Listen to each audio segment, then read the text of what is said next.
Des doutes, j'en ai eu. Je me disais que j'aurais jamais les capacités. J'avais de gros a priori sur mon académie en me disant que la Réunion était trop mal notée au niveau national pour être prise facilement à Sciences Po. Pour moi, vraiment, une des plus grosses qualités pour réussir Sciences Po, c'est vraiment cette capacité à se lancer dans l'inconnu. Pendant la prépa, j'ai une grosse partie de mes doutes qui se sont effacés. Vraiment, je me sens plus éloquente, je me sens mieux dans ma peau et surtout, je me sens capable d'accomplir plus de choses. Les connaissances, je les ai acquises, je les ai approfondies. Je peux y arriver parce que j'ai le bagage nécessaire. Alice avait 16 ans quand elle a décidé de postuler pour rejoindre notre préparation stratégie Sciences Po et grâce à son travail, elle va intégrer Sciences Po Bordeaux à la rentrée. Je voulais absolument l'interviewer parce qu'Alice, ce n'est pas une élève qui a 17 de moyenne, loin de là. C'était une adolescente qui doutait énormément d'elle, de ses capacités, de son lycée et de son académie. Et pourtant, elle a décidé de se jeter à l'eau car elle a toujours rêvé de travailler dans la diplomatie. Dans cette interview, on va parler de l'admission Sciences Po Bordeaux qui est pratiquement la même que Sciences Po Paris. Donc tous ceux qui veulent réussir Sciences Po Paris, c'est fait pour vous. On abordera les moments de doute d'Alice, la question du comment passer à l'action, on parlera aussi de quelques lectures et surtout d'une technique particulière qui devrait vous aider dans vos oraux. Bon visionnage. Alors bonjour Alice. Bonjour. Ça va bien ? Oui, ça va, merci. Merci d'être venue du coup de la Réunion, donc long voyage pour pouvoir partager ton expérience. Je pense que ça va être super intéressant puisque toi tu as décidé de préparer Sciences Po Bordeaux en particulier. C'était vraiment le Sciences Po qui t'intéressait depuis le début. Pourquoi Sciences Po Bordeaux et quand est-ce que tu as eu un petit peu ce déclic ? Alors Sciences Po Bordeaux, donc il y a plusieurs raisons. La première, c'est que en regardant les maquettes des cours, je les trouvais très intéressants et très bien construits. Il y avait aussi le fait que venant de la Réunion, je préférais être dans le sud. C'est pour ça que Paris m'intéressait un peu moins. Et l'école avait une très grande renommée qui vraiment m'intéressait beaucoup, notamment grâce à l'année à l'étranger en deuxième année. D'accord. Et du coup, tu es contente de faire ta rentrée à Sciences Po Bordeaux à la rentrée ? Oui, un peu stressée, mais très contente. Est-ce que tu te prépares d'une manière ou d'une autre, ou tu te dis, allez, Ajecta Est, on verra quand on y sera ? Je prépare un petit peu par les bibliographies indicatives qu'ils nous ont données et par d'autres livres que je lis en parallèle.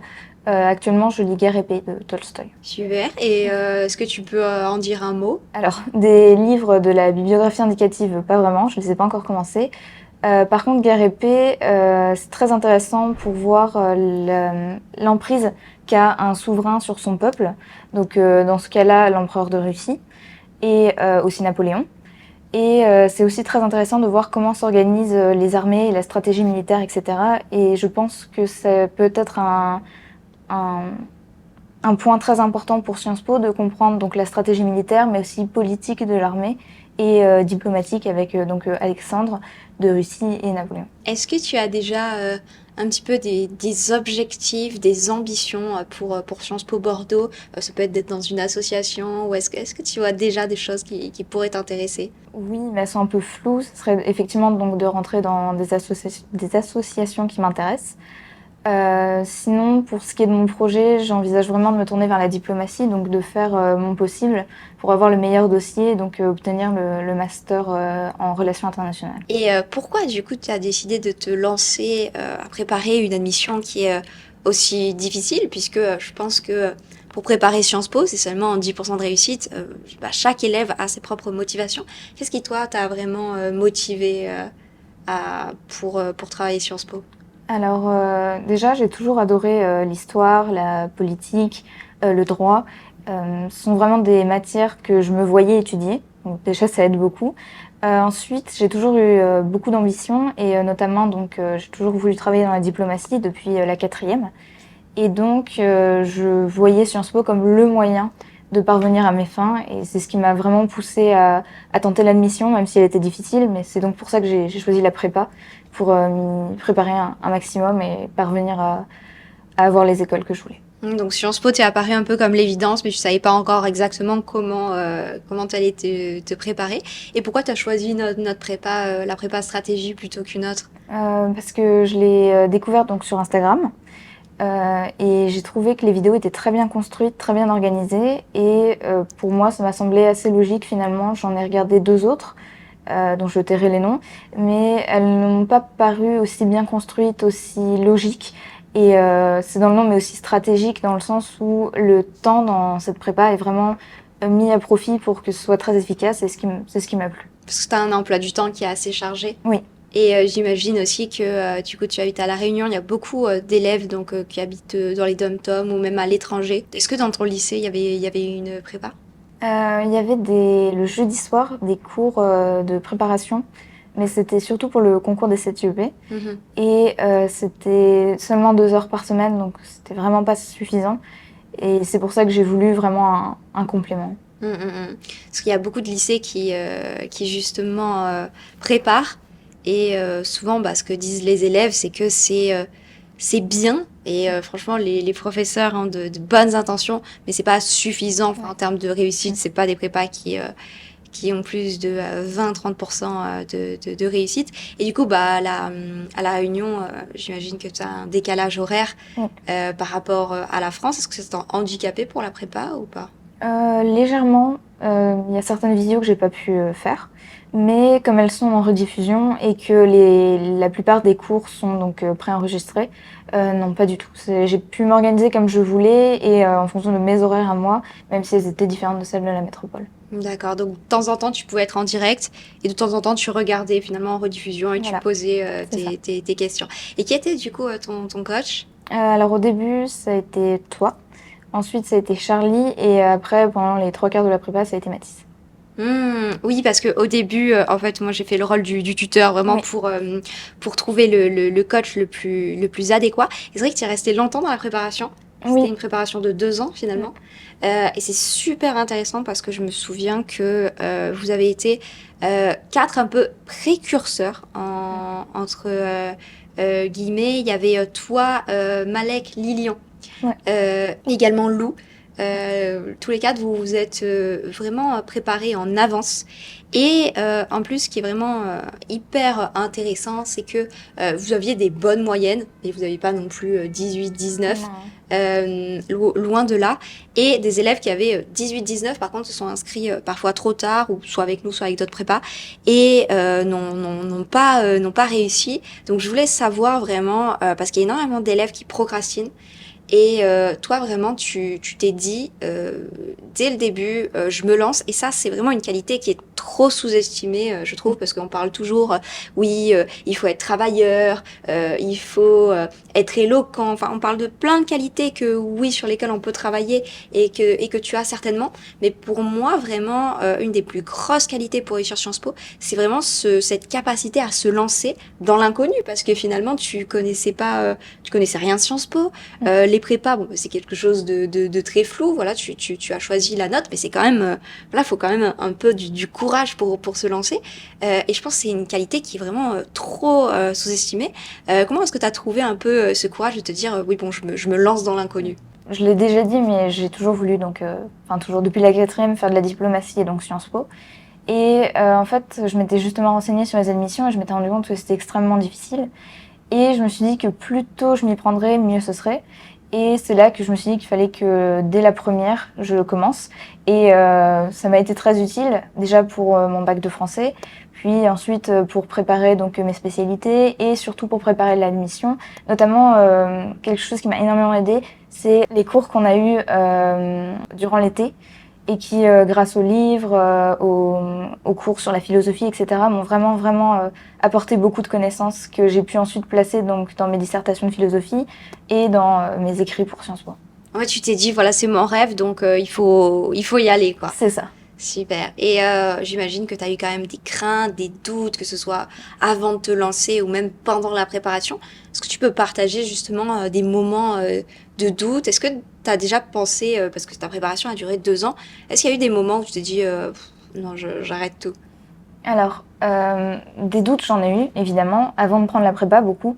Je me disais que j'aurais jamais les capacités. J'avais de gros a priori sur mon académie en me disant que la Réunion était trop mal notée au niveau national pour être prise facilement à Sciences Po. J'avais beaucoup de doutes aussi sur comment j'allais réussir à m'organiser par rapport à la prépa, etc. Et pendant la prépa, j'ai une grosse partie de mes doutes qui se sont effacés. J'ai vraiment appris à prendre confiance en moi, notamment pendant les corrections d'écrit, où je me suis rendu compte que ce que je produisais, c'était pas si mal. Que pendant les oraux blancs aussi, où je me suis vraiment rendu compte que avec un peu d'entraînement, on peut y arriver. Et mes doutes sur la fin ont complètement disparu, même s'il y en a quand même de temps en temps qui arrivent, mais c'est normal, je pense. Et qu'est-ce que tu conseilles à des personnes justement qui ont des gros doutes sur leur capacité? Parce que c'est vrai que c'est beaucoup revenu à chaque fois que j'interviewe des élèves qui aient réussi ou pas avec brio.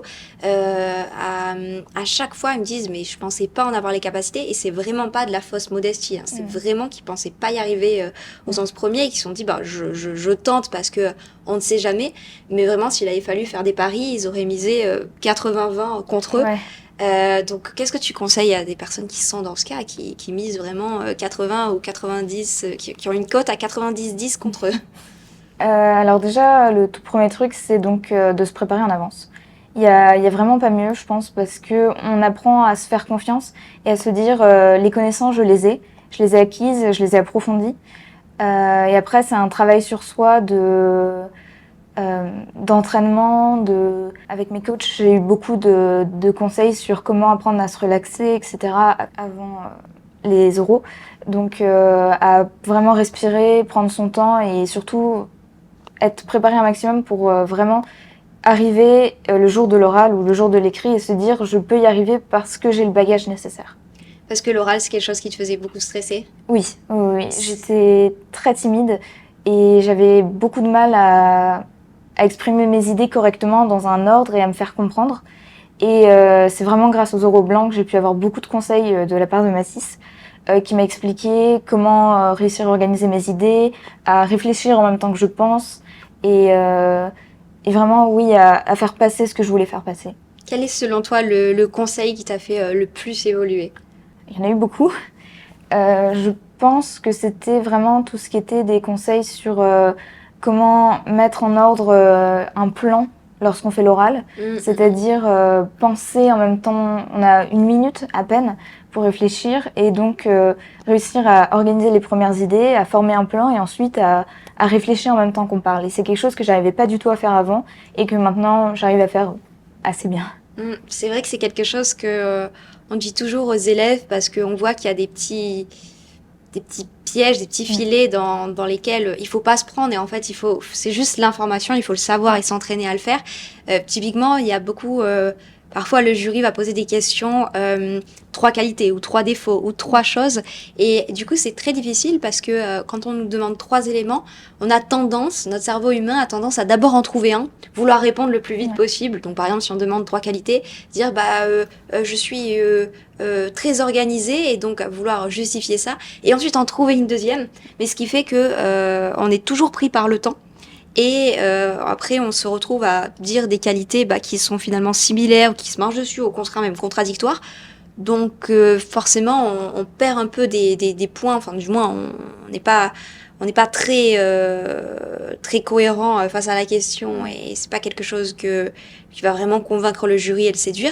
Alors que si on prend le temps vraiment de réfléchir à 3 qualités et ensuite de les dire, même si on passe 20 secondes à réfléchir, c'est quelque chose qui est pas choquant et qui au contraire, si ça peut vous aider à avoir une réponse vraiment très cohérente, vraiment très logique et plus étoffée, et bien justement, ça va apporter des points et c'est des choses qu'on peut pas vraiment savoir si on n'a pas testé tout ça. Et du coup, est-ce que ton véritable oral s'est bien passé? Du coup, tu as dû aller à Sciences Po Bordeaux, puisque c'est un oral qui est en présentiel, ou tu as pu le faire depuis La Réunion? Alors depuis le Covid, c'est possible de le faire en visioconférence. Donc, je me suis rendue dans un lycée où tout était organisé et donc je l'ai fait en visio avec les personnes chargées de l'admission. Ça s'est très bien passé. Ça s'est très bien passé. Au début, j'étais extrêmement stressée, mais ils étaient vraiment adorables. Les questions étaient vraiment autour de mes écrits, donc j'étais vraiment contente qu'ils aient été soignés et travaillés avec la prépa. Et après, j'ai su parfois prendre un certain ton de légèreté qui a vraiment permis de faire comprendre, je pense, que j'étais très intéressée par l'école, que j'essayais de montrer que j'avais des capacités de réussir et oui, c'était mon objectif. Et je pense que c'est ce qui a plu au jury. Après, je sais pas. Mais c'est quelque chose que j'ai appris grâce à la prépa, à prendre confiance en moi et à vraiment me dire je peux y arriver et faire comprendre que je vais y arriver. Déjà, quand tu as été prise à l'oral, ça a dû être une excellente nouvelle. Et du coup, tu as eu une preuve que tu pouvais te faire confiance et avoir confiance en tes capacités. Ouais, c'est ça, exactement. Super. Bah, c'est vrai que c'est souvent ce que je dis parce que forcément, quand on est jeune, on a tous des soucis de confiance en soi parce qu'on n'a pas vraiment accompli de grandes choses. Et c'est vrai qu'on voit toujours des personnes qui sont mises en avant, qui vont dire moi j'ai fait telle chose, telle chose, telle chose. Et en fait, beaucoup d'élèves se rendent pas compte que bah, forcément c'est la surface émergée de l'iceberg. Et que, évidemment, dans des admissions comme Sciences Po, on va essayer de se mettre en valeur et qu'il y a plein de techniques pour se mettre en valeur. Donc, en fait, ce qu'on voit chez les autres, oui, il y en a qui ont fait peut-être plus de choses que nous, etc. Mais c'est surtout aussi la manière dont ils vont le mettre en valeur, l'amener, et que finalement, en fait, on peut faire pareil avec du travail et de l'efficience. Du coup, aujourd'hui, est-ce que tu penses que grâce à la prépa et surtout grâce aux résultats que tu as eu grâce à ton travail, tu as déjà pris confiance en toi d'avoir réussi Sciences Po? Oui, bah, j'ai remarqué de grosses différences entre la moi donc en première, en seconde, et la moi d'aujourd'hui. Il y a eu beaucoup d'événements dans ma vie, mais la prépa y a aussi beaucoup participé. À vraiment, je me sens plus éloquente, je me sens mieux dans ma peau et surtout, je me sens capable d'accomplir plus de choses. Je sais que Sciences Po reste une grande école et que je vais quand même avoir des difficultés dans mes études et qu'il va falloir que je travaille et que je lâche rien. Mais déjà, la première étape d'être rentrée dans l'école, c'est fait. Et donc, je vais me battre et essayer d'avoir le master que je veux pour ensuite avoir la carrière que je veux avoir. Mais en tout cas, tu peux être super fière de toi parce que c'est très difficile d'avoir cette régularité. Enfin, déjà, rien que de t'être lancée, parce que c'est toi qui as découvert finalement la prépa, qui a fait toute cette démarche. Donc déjà, de t'être lancée, d'avoir... je me souviens que du coup, tu posais beaucoup de questions, que ce soit à Charlie, moi-même, Mathis. Vraiment, tu avais cette niaque. Et donc vraiment, si on a pu t'aider, on est ravis. Mais c'est avant tout toi qui as fait les efforts et qui a prouvé que tu avais les capacités. Donc, tu peux vraiment être fière de toi. Merci. Merci beaucoup. Ben, merci à toi pour cet échange qui, je pense, pourra aider beaucoup d'élèves. Et puis, voilà, j'espère qu'on pourra se revoir dans quelques années, peut-être quand tu seras dans ta 3e année à l'étranger. Est-ce qu'il y a déjà une idée où tu veux partir? C'est la 2e année à Sciences Po Bordeaux. Ça va pas changer? Non, il me semble pas. D'accord, ok. Après, je dis peut-être des bêtises. Non, mais c'est vrai que depuis 5 ans, c'est comme ça, mais je pensais que ça allait changer, mais si tu me dis que ça reste comme ça. Dans les papiers que j'ai reçus, en tout cas, ça n'a pas changé. Et oui, je pense le faire, j'imagine, le faire soit en Espagne, soit en Amérique latine. Parce que le côté hispanique est quelque chose de très important pour moi. Et donc, c'est ce que j'envisage. Super. Bah, écoute, je te souhaite de réussir à Sciences Po comme tu as réussi l'admission. Et puis, je te remercie encore d'être venu partager ton expérience. Merci de m'avoir invitée.